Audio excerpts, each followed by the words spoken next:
Hello everyone, welcome to the Manulo classes in the session of daily news analysis. Today is 20th of January 2025. I am Naresh Sharma going to discuss with you the current affairs of the day. So सबसे पहले चलते हैं हम कुछ questions ले लेते हैं MCQ जो कि प्रीवियस डे सेशन पर बेस्ड नहीं है। ये क्वेश्चन मैंने अलग से पिक किया है, सो एटलीस्ट इन क्वेश्चंस को आप देखिए, काफी इंपॉर्टेंट क्वेश्चंस हैं ये। पहला क्वेश्चन है यादगीर फोर्ट। यादगीर फोर्ट अभी काफी टाइम से न्यूज में है, तो इसका लोकेशन आपको पता होना चाहिए कि किस स्टेट में है ये। सो ये कर्नाटका में है, कर्नाटका में, बिकॉज गवर्नमेंट ने इसके रिनोवेशन के लिए, इसको जो है प्रिजर्व रखने के लिए बहुत सारा फंड प्रोवाइड किया है कर्नाटका की गवर्नमेंट ने, इसीलिए ये फोर्ट काफी न्यूज में है। इसकी खास बात यह है कि ये फोर्ट एक बड़े से मोनोलिथिक किसी पत्थर पर बना हुआ है, मींस एक सिंगल स्टोन के ऊपर बना हुआ है इतना बड़ा फोर्ट, इसलिए भी ये काफी इंपॉर्टेंट हो जाता है। चश्मा nuclear power plant which was seen in news is located in which country. तो ये किस कंट्री में है? चश्मा न्यूक्लियर पावर प्लांट, और ये है आपका पाकिस्तान में, और वहां का अब तक का आई होप ये सबसे बड़ा न्यूक्लियर पावर प्लांट होने जा रहा है। So that's why it is in news, काफी कंट्रोवर्सी वगैरह इस पर रही है। What is INS Surat? INS Surat क्या है ये आपको ये पता करना है। रिसेंटली ये काफी टाइम से न्यूज में है। तो ये है एक stealth destroyer, means Indian navy के पास एक ऐसा शिप जो फाइटिंग में काम आता है, और मींस अपने आप को ये जो है अदर जो रडार वगैरह होते हैं उनसे अपने आप को हाइड भी कर सकता है, स्टील भी कर सकता है, और अदर वॉरशिप होते हैं उनको डिस्ट्रॉय भी कर सकता है, बिकॉज इसके पास में बहुत सारी जो टाइप की मिसाइल हैं उनको इस पर सेट किया गया है। जैसे आपकी ब्रह्मोस मिसाइल या अदर कोई क्रूज मिसाइल, बराक मिसाइल, ऐसी जो मिसाइल है इंडिया की टॉप वाली, उनको इस पर इंस्टॉल किया गया है जो कि वॉर सिचुएशन में काम आती है। नाम है इसका आईएनएस सूरत। अच्छा, एक चीज ध्यान रखिएगा, बिकॉज आईएनएस सूरत को रिलेट करके क्वेश्चन बन सकता है, वो है कि प्रोजेक्ट 15B क्या है। देखो, प्रोजेक्ट 15B, इससे पहले एक प्रोजेक्ट आया था इंडियन नेवी में, प्रोजेक्ट 15A। ये जितने भी प्रोजेक्ट होते हैं ये वॉरशिप या और भी स्टील शिप, डिस्ट्रॉयर वगैरह बनाने के लिए इनके प्रोजेक्ट के नेम्स होते हैं। अभी जो है ये प्रोजेक्ट 15B, प्रोजेक्ट 15B में बी को जब लॉन्च किया गया था तो उसके अंदर 4 शिप्स को बनाना था, 4 डिस्ट्रॉयर बनाने थे, और वो डिस्ट्रॉयर थे, नंबर 1 था उनका विशाखापट्टनम, आईएनएस विशाखापट्टनम, जो कि ऑलरेडी लॉन्च हो चुका है। आईएनएस मर्मगुआव, ये भी लॉन्च ऑलरेडी हो चुका है।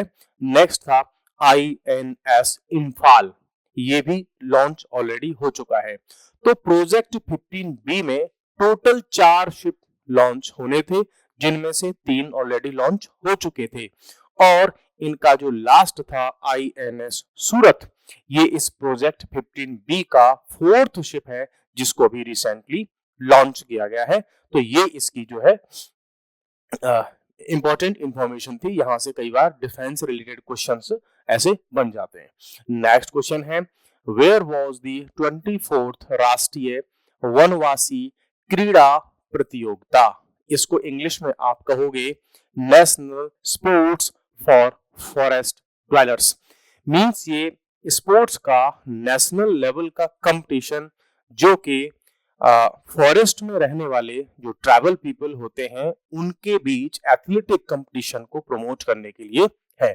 मींस हम एक तरफ से ये भी कह सकते हैं कि जो एथलीट्स, जो टैलेंट फॉरेस्ट ड्वेलर्स में है, वनवासियों में है, और उनके पास में उनके जितने भी स्पोर्ट्स हैं, टाइप्स ऑफ स्पोर्ट्स हैं, या उनके कल्चर से जुड़े हुए स्पोर्ट्स हैं, वो कहीं ऐसा ना हो एक्सटिंक्ट हो जाए, बिल्कुल ही खत्म हो जाए, उनको भी प्रिजर्व करने के लिए, उनको प्रोटेक्ट करने के लिए, उनको प्रोटेक्ट करने और प्रमोट करने के लिए ये एक स्पोर्ट्स का कंपटीशन नेशनल लेवल पर ऑर्गेनाइज किया जाता है। और इस बार ये ऑर्गेनाइज किया गया आपका रायपुर में, जो कि कैपिटल है आपकी छत्तीसगढ़ की, और ये छत्तीसगढ़ बनाया गया था एमपी में से अलग करके। ये एमपी का ही पार्ट हुआ करता था पहले। सो इस बार जो नेशनल लेवल की फॉरेस्ट ड्वेलर की कंपटीशन हुआ है वो कहाँ पे हुआ है, रायपुर में हुआ है। ठीक है, तो ये तो हो गए आज के लिए डिफरेंट क्वेश्चंस, और आज एक टॉपिक में आपके लिए लेकर के आया हूं, और वो है आपका साउथ कोरिया से रिलेटेड। काफी टाइम से ये टॉपिक न्यूज में था और अब इस पर मल्टीपल आर्टिकल्स आ चुके हैं, तो आज के सेशन में मैं इस टॉपिक को अच्छे से डिस्कस करूंगा, जिससे कि आपको अभी साउथ कोरिया में क्या इश्यू चल रहा है वो आप बहुत अच्छे से उसको समझ सकते हैं। जैसे टॉपिक का नेम अगर आप देखेंगे, unrest against martial law in South Korea. South Korea के जो प्रेसिडेंट थे उन्होंने साउथ कोरिया में लगा दिया था martial law, that means military law, और उसके अगेंस्ट में एक अनरेस्ट स्टार्ट हुआ। हम जानेंगे कि क्या कारण है कि यहाँ की प्रेसिडेंट ने अगर एक दिन के लिए भी मार्शल लॉ लगाया तो कंट्री के अंदर इतना सारा अनरेस्ट हो गया, पूरा देश इतना चिंतित हो गया, पूरे देश की पॉपुलेशन जो है टेंशन में आ गई कि यार इन्होंने मार्शल लॉ लगा दिया और वो भी एक दो दिन के लिए। तो ऐसा क्या इसके पीछे है, हम जानेंगे साउथ कोरिया के बैकग्राउंड और उसकी हिस्ट्री के बेसिस पर कि ऐसा क्यों हुआ और क्या इसमें चिंता वाली बात है। तो रिसेंटली साउथ कोरिया में जो है लगाया था इन्होंने मार्शल लॉ, और वो एक सिग्निफिकेंट पॉलिटिकल टर्मोइल बन गया, एक ऐसा एक्सपीरियंस बन गया करंट जनरेशन के लिए। ये लगाया था यून सोक ईयल, ये जो प्रेसिडेंट करंट में थे, इन्होंने लगाया था मार्शल लॉ। मार्शल लॉ क्या होता है, मार्शल लॉ के बारे में मैं आपको आगे भी बताऊंगा। ये होता है एक्चुअली में कंप्लीट मिलिट्री रूल, मींस आपका जो सिविल एडमिनिस्ट्रेशन होता है, पुलिस एडमिनिस्ट्रेशन होता है और जुडिशियल एडमिनिस्ट्रेशन होता है, उन सबको हैंडल करता है कौन, मिलिट्री हैंडल करती है। ठीक है, मींस ना तो कोई डिस्ट्रिक्ट कलेक्टर होगा, ना कोई पुलिस होगी और ना ही कोई जज होगा। मींस जो मिलिट्री के ऑफिसर्स होंगे, मिलिट्री के जवान होंगे वगैरह, जो भी उसका डिपार्टमेंट जितना भी एडमिनिस्ट्रेशन उसका होगा, सारा काम वही हैंडल करेंगे। मींस वो भी वही पुलिस होंगे, वही जज होंगे, वही मिलिट्री होंगे, वही सिविल एडमिनिस्ट्रेशन होंगे, तो सब कुछ मिलिट्री के अकॉर्डिंग चलता है। और जहां कहीं भी मिलिट्री रूल लगता है वो दुनिया का या उस कंट्री का सबसे वर्स्ट, सबसे खराब रूल होता है। कई बार लोग क्या करते हैं, यूट्यूब पे वीडियो भी देखते रहते हैं कि पुलिस वर्सेस मिलिट्री। आपको ये जानकर क्या अचंभा होगा, आप यू मे वंडर कि अगर कहीं पर भी मिलिट्री रूल लगता है तो ये मान करके चलिए कि आपके पास में जितनी अभी फ्रीडम है, डेमोक्रेसी है पुलिस के अंडर रहते हुए या पुलिस एडमिनिस्ट्रेशन के अंदर में, अगर वहां गलती से मिलिट्री रूल आ गया तो आपकी जो फ्रीडम वगैरह है वो सब जीरो हो जाएगी। ठीक है, मीन्स अगर कहें कि आप जो जितना एंजॉय कर पा रहे हो डेमोक्रेसी को, वो लगभग ऐसे समझो जीरो से मल्टीप्लाई हो जाएगी वो। ठीक है, तो ये सिचुएशन वहां पर होती है जब भी कहीं पर मार्शल लॉ लगता है। तो क्या क्या पॉइंट है कि इनको इम्पीचमेंट इनका कर दिया गया कि भाई जैसे इंडिया में इम्पीचमेंट होता है प्रेसिडेंट को हटाने के लिए, वैसे वहां पर भी कर दिया गया। Criticism against the president was on rise. देखो, जब इन्होंने ऑफिस होल्ड किया था इलेक्शन होकर के, जब 2022 में ये प्रेसिडेंट बने थे, तो उसी समय से इनके अगेंस्ट में क्रिटिसिज्म स्टार्ट हो चुकी थी, है ना। लेकिन जैसे तैसे इनकी गवर्नमेंट जो है कंटिन्यूस कर रही थी। इनका जो क्रिटिसिज्म था, है ना, डोमेस्टिक लेवल पर और फॉरेन लेवल पर दोनों ही, कि भाई इनकी जो डोमेस्टिक पॉलिसीज हैं, चाहे वो फाइनेंस के लिए या इनके मिलिट्री रूल के लिए या अंदर जो है स्टूडेंट्स के लिए, एजुकेशन के लिए, एग्रीकल्चर के लिए, बिजनेस के लिए, सारी पॉलिसीज का क्रिटिसिज्म हो रहा था। ऐसे ही इनकी जो फॉरेन पॉलिसीज थी, अदर कंट्रीज के साथ में जो रिलेशंस थे, है ना, उन पर भी इनका क्रिटिसिज्म था। दूसरा एक प्रॉब्लम इनकी लाइफ में आई कि इनकी जो वाइफ थी उन पर करप्शन के चार्जेस लगे हुए थे। अब उनके अगेंस्ट में जब वहां की security agencies, police agency, investigation agencies ने इन्वेस्टिगेशन स्टार्ट की, तो इन्होंने उसमें इंटरफेरेंस किया और अपनी वाइफ को बचाने के एफर्ट किए। तो सोसाइटी में मैसेज चला गया कि यह आदमी करप्ट है, ठीक है।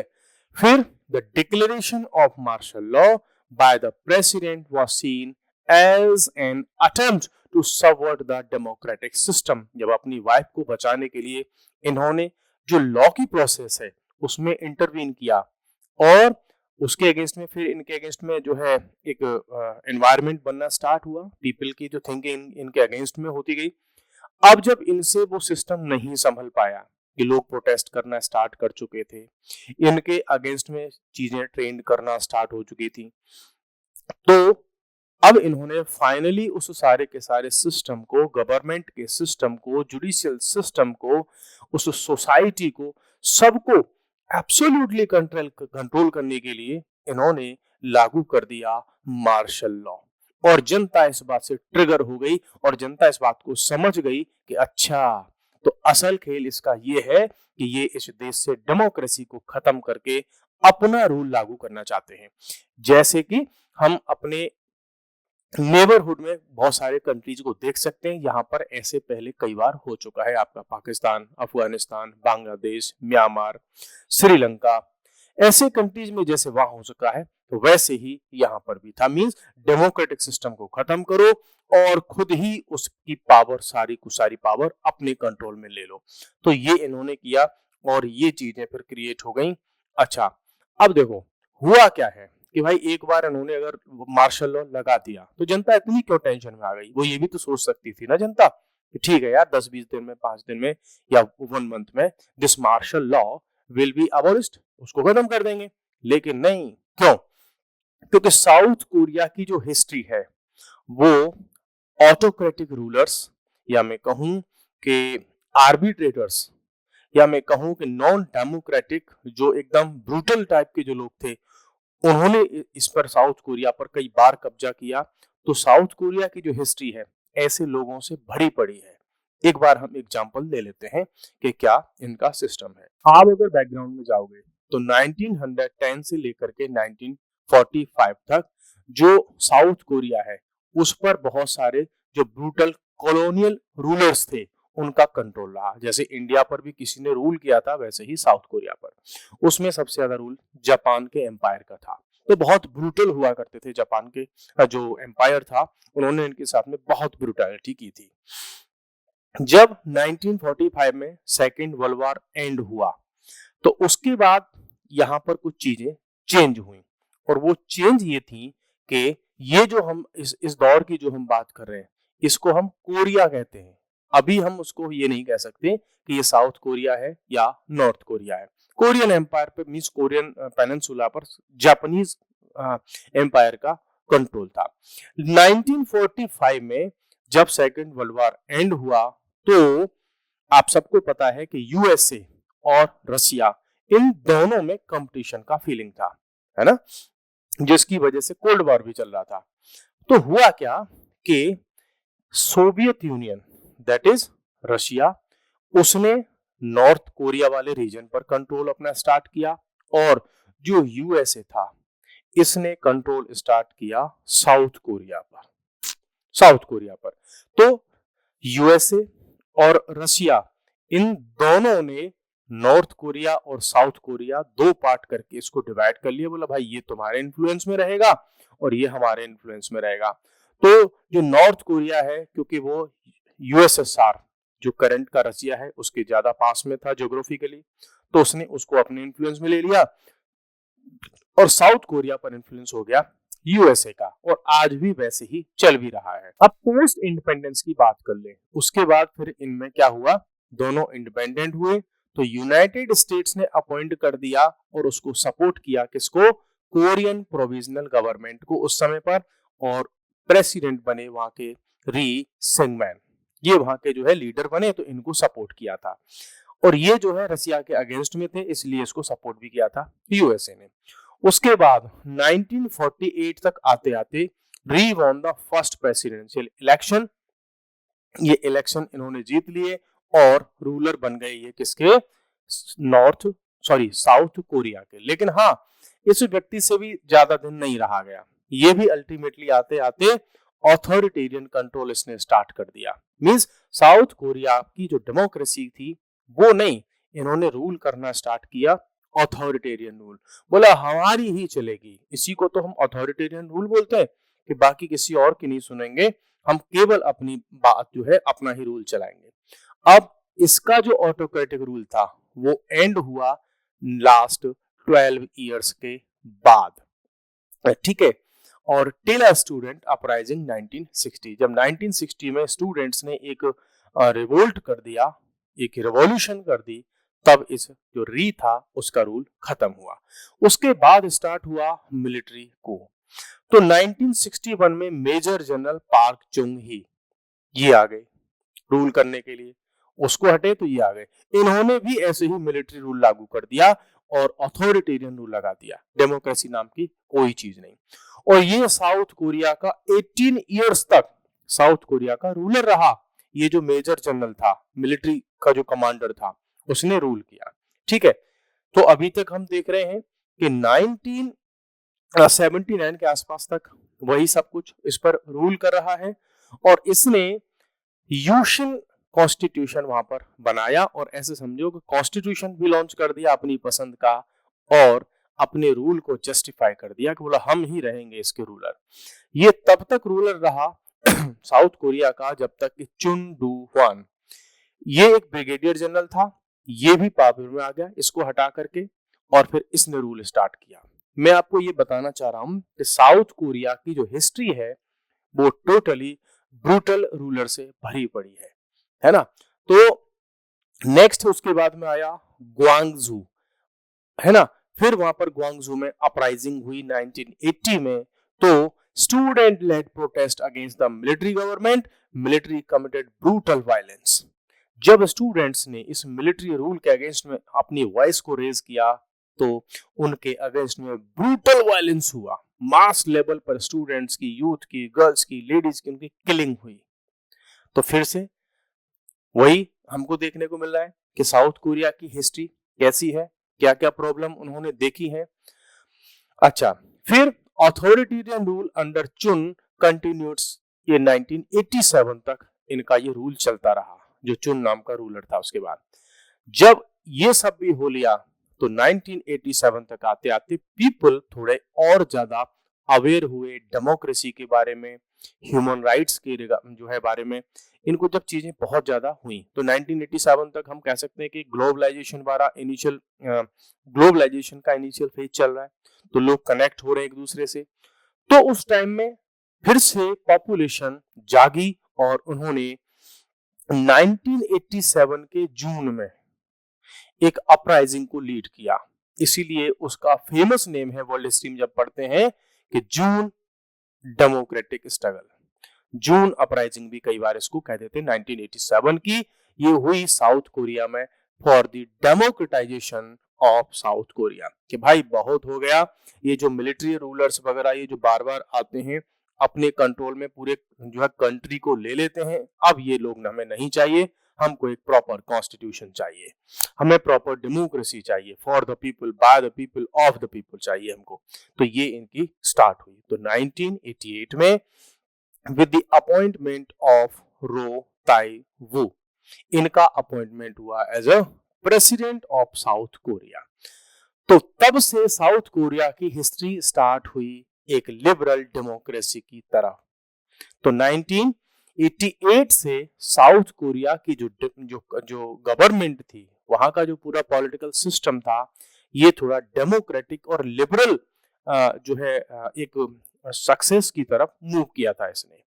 अच्छा, अब यही मेमोरीज हैं डिक्टेटरशिप की आज के लोगों में, बिकॉज अभी जो करंट का रूलर था उन्होंने जैसे ही मार्शल लॉ लगाया तो लोगों के मन में वो मेमोरीज एकदम रिफ्रेश हो गई। ओहो, कि फिर से साउथ कोरिया ऐसे ही ऑथोरिटेरियन, ऑटोक्रेटिक, ब्रूटल रूलर्स के हाथ में जा रहा है, इसको रोकना होगा। तो कहते हैं ना कि दूध का जला जो है छाछ भी फूंक फूंक के पीता है।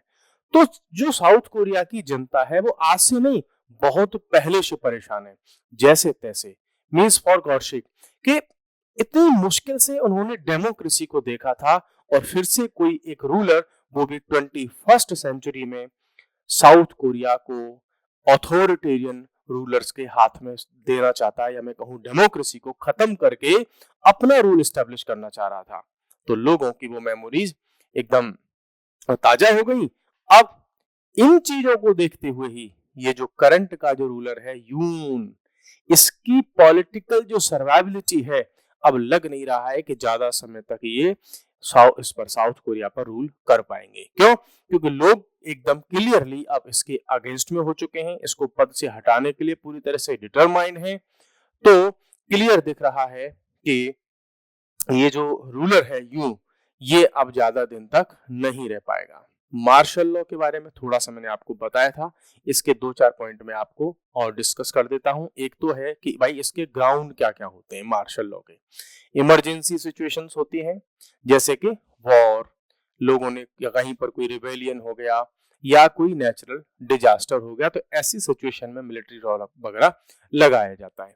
तो it has been invoked to maintain order जब गवर्नमेंट्स आर ओवरवेल्म्ड और इनप्रैक्टिकल मींस इनकैपेसिटेटेड। जब गवर्नमेंट उस सिचुएशन को हैंडल नहीं कर पाती तो फिर रूल आता है मिलिट्री का।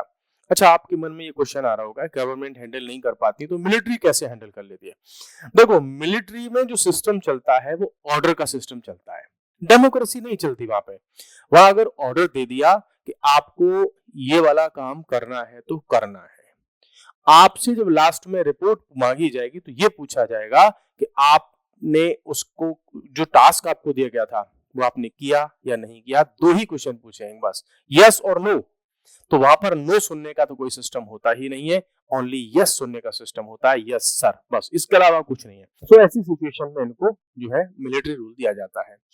क्रिटिक्स इसकी बहुत सारी है कि देखो ये पूरी डेमोक्रेसी को अंडरमाइन कर देता है मिलिट्री लॉ, है ना। It can lead to abuses of power, power का बहुत अब्यूज होता है। कहीं पर भी चले जाओ, कोई सुनने वाला नहीं होता, शूट कर दिया तो कर दिया, गोली मार दी तो मार दी, पनिशमेंट दे दिया तो दे दिया, कोई सुनने वाला नहीं। सप्रेशन ऑफ डिसेंट मींस जिस मिलिट्री रूल में वर्ल्ड में कहीं भी चले जाओ, नो जैसा तो कोई वर्ड है ही नहीं, है ना। तो वहां पर dissent means you are not allowed to say no. आप अपने जो सुपीरियर ऑफिसर है, सीनियर ऑफिसर है, उनके अगेंस्ट नहीं जा सकते, आप उनसे डिसेंट नहीं कर सकते। उन्होंने जो ऑर्डर दे दिया वो आपको मानना पड़ेगा। तो डिसेंट की कोई जगह नहीं। प्रोलॉन्ग्ड ऑथोरिटेरियनिज्म, और स्टार्टिंग में मान लो कहीं पर मिलिट्री रूल लगाया तो हो सकता है कि अब वो लंबे समय के लिए ऑथोरिटेरियन रूल में कन्वर्ट हो जाए और वैसा का वैसा ही कंप्लीटली हो जाए। कंट्रीज हैविंग प्रोविजंस, कहाँ ऐसे कौन से कंट्री है जहां पर मार्शल लॉ के प्रोविजन है? तो आपका साउथ कोरिया भी है, यूनाइटेड स्टेट्स भी है, फिलीपींस है, पाकिस्तान है, थाईलैंड है, हमारे आसपास में बांग्लादेश है, म्यांमार है, ये सारे के सारे कंट्रीज। अब जब हम इन सारे कंट्रीज की बात कर रहे हैं तो हमारे लिए थोड़ा इम्प्रैक्टिकल होगा कि हम इंडिया के सेंस में बात न करें कि इंडिया में क्या सिचुएशन है मार्शल लॉ की। सो क्या इंडिया में मार्शल लॉ का कोई प्रोविजन है? एक्चुअल में एक स्पेसिफिक टर्मिनोलॉजी में डायरेक्टली मार्शल लॉ का कोई ऐसा प्रोविजन इंडिया में नहीं है। अच्छा, दूसरा, हाँ, इनडायरेक्टली आर्टिकल 34 हमसे ये कहता है, इंडियन कॉन्स्टिट्यूशन का आर्टिकल 34 फंडामेंटल राइट्स का, कि जब कहीं भी मार्शल लॉ लगाया जाएगा तो जो हमारे फंडामेंटल राइट्स हैं उन पर कुछ रेस्ट्रिक्शंस लगा दिए जाएंगे, है ना। तो कल हम कह सकते हैं कि जहां पर भी military law, martial law impose होगा वहां पर फंडामेंटल राइट्स पर रेस्ट्रिक्शन होगा ही होगा। नेक्स्ट, जो हमारा कॉन्स्टिट्यूशन है, it does not provide explicit ground, नहीं देता, और प्रोसेस कि कैसे मार्शल लॉ, इसका कोई हमारे एक्सप्लिसिट सिस्टम नहीं है। It is considered a last resort, जब कुछ भी ऑप्शन नहीं बचा तब मार्शल लॉ या मिलिट्री रूल को इम्पोज किया जाता है इंडिया में। अभी तक ऐसा कोई टाइम नहीं आया कि जब हमें मार्शल लॉ लगाना पड़ा हो इंडिया में। तो अभी तो फॉर गॉड सेक कि बाय गॉड ग्रेस कि इंडिया में ऐसी सिचुएशन नहीं आई कि मार्शल लॉ लगाना पड़ा हो। हाँ, इमरजेंसी सिचुएशन जरूर आई और इमरजेंसी के प्रोविजंस को बार बार यूज किया जाता रहा है। उसमें इंडिया ने हमेशा रिलाइज किया है कॉन्स्टिट्यूशनल इमरजेंसीज पर, जैसे कि अंडर आर्टिकल 352 जिसको हम नेशनल इमरजेंसी कहते हैं, फिर है आर्टिकल 356 जिसमें हम स्टेट इमरजेंसी कहते हैं, जिसको कहते हैं प्रेसिडेंट का रूल। तो जो स्टेट गवर्नमेंट होती है वहां पर प्रेसिडेंट का रूल होता है और प्रेसिडेंट गवर्नर के थ्रू पूरे स्टेट पर रूल करते हैं। नेक्स्ट है आर्टिकल 360 जो कि फाइनेंशियल इमरजेंसी के लिए है। इस आर्टिकल को कभी भी यूज नहीं किया गया। सबसे ज्यादा जिस आर्टिकल का यूज किया है इमरजेंसी के मैटर में तो वो है आर्टिकल 356 और आर्टिकल 352 का अगर किसी ने यूज किया तो जो है इंदिरा गांधी की जब गवर्नमेंट थी तो उन्होंने अपने अगेंस्ट में सारे के सारे डिसेंट को क्रश करने के लिए, कुचलने के लिए आर्टिकल 352 का यूज करके 3 बार इमरजेंसी का यूज किया था और उनके अगेंस्ट के जितने भी लीडर वगैरह थे उन सबको कुचल के रख दिया था। ठीक है, ये उस टाइम पर रहा है। तो 1957 से 1975 से 77 तक ये सब चीजें हमें देखने को मिली थी। हालांकि स्टार्टिंग में ऐसा था कि सुप्रीम कोर्ट की जब रूलिंग नहीं आई थी तो ये कहा जाता था कि इमरजेंसी क्यों लगाई, क्या थी, इस पर कोई कोर्ट इसमें इंटरफेयर नहीं कर सकता या उसको रिव्यू नहीं कर सकता। बाद में जब सुप्रीम कोर्ट ने देखा कि ऐसे भी लीडर हुए हैं जो कॉन्स्टिट्यूशन के प्रोविजंस का अपने पर्सनल बेनिफिट के लिए, अपने पॉलिटिकल बेनिफिट के लिए यूज कर सकते हैं, तो फिर सुप्रीम कोर्ट ने कहा आर्टिकल 13 जो आपने देखा होगा जो कहता है जुडिशियल रिव्यू की बात करता है, तो कह दिया कि अब इमरजेंसी अगर कभी इंडिया में लगाई जाती है तो उसका भी जुडिशियल रिव्यू हो सकता है। सुप्रीम कोर्ट उसका जुडिशियल रिव्यू कर सकता है। मींस अब ये नहीं कह सकते कि किसी पार्टी की गवर्नमेंट ने इंडिया में अगर जो है इमरजेंसी लगाई और वो बोल दे कि नहीं इसमें सुप्रीम कोर्ट का कोई दूर दूर तक कोई लेना देना नहीं, अब ऐसा नहीं होगा।